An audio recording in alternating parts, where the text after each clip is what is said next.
what's in the pipeline? Is research promising to show us anything? Is there anything that looks like it might be useful? What would you tell our audience about that? Well, one thing I would like to share with the audience is that we do have research ongoing in very high-tech kind of products. One is a monoclonal antibody, a humanized, that blocks the interleukin-4 receptor. It's a very complicated process. It's called dupilumab. It's not yet available for treatment, but early research studies is very promising. It seems in adults, where it's been predominantly studied, to reduce about 50% the amount of activity in atopic dermatitis. But of course, this is a very expensive medication. It's administered as an injection on a weekly basis. Again, it doesn't really cure the disease. It's just a very good control for those very severe patients.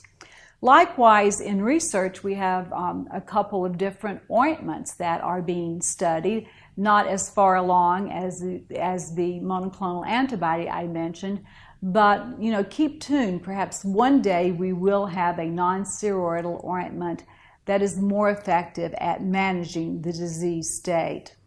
The more we learn about atopic dermatitis, ideally we'd be able to take a cord blood sample, test it for IgE, test it for a chemical called TARC, test it for filaggrin mutation, identify the high-risk patient, put that into that barrier protection, really intensely work with those children and prevent the development of atopic dermatitis.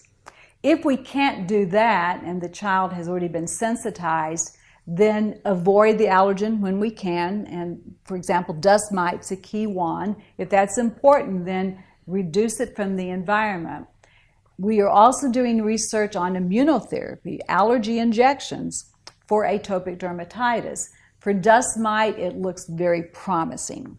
And again, some clinicians are starting to use it, particularly when there's other disease states such as allergic rhinitis. It may indeed help the atopic dermatitis.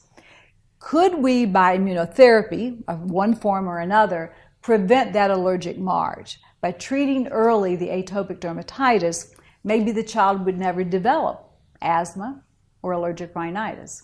So that's what the future holds, but we're not quite there yet.